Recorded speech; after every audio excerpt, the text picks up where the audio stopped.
माझं नाव विजय वाघ. मी धुळ्याहून आलो आहे. माझा व्यवसाय आहे गणपतीचा. मी आधी 5-6 वर्ष कंपनीत काम केलं आहे क्वालिटी इंजिनियर म्हणून. क्वालिटी काय असते ते मला कंपनीत कळालं. मला ड्रॉईंगचा खूप छंद.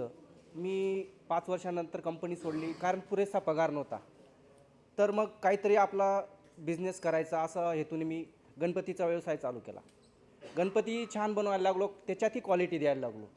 कामही उत्कृष्ट होतं, सगळ्यांना गणपती आवडायचे. माझं प्रोडक्शन फक्त 2000 गणपती, पण मी 2000 गणपती ते 4000 गणपतीचं सेल करायचो. म्हणजे त्याची क्वालिटी असल्यामुळं त्याचे रेट पण चांगले मिळायचे.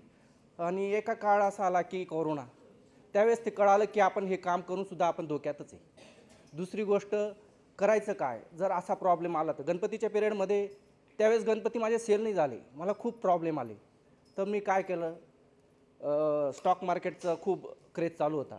मग मी भरपूर व्हिडिओ बघितले. सुरुवातीला नुकसान पण खूप झालं. मग तुमचे व्हिडिओ यायला लागले. तुम्ही म्हणे एक पैसा खाली जात नाही. म्हटलं असं कुठं असतं का? 1-2दा बघितले, परत परत तेच व्हिडिओ बघत आलो. मला खूप तुमचा छंद लागला की हे व्हिडिओ परत परत बघायला पाहिजे.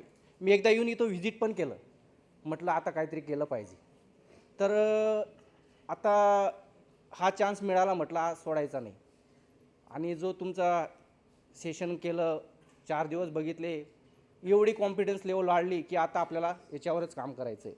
तुम्ही नावाप्रमाणे नंबर 1 ट्रेडर आहेत सर. खरंच तुमच्या ट्रेड याला कोणीच चॅलेंज करू शकत नाही. थँक्यू.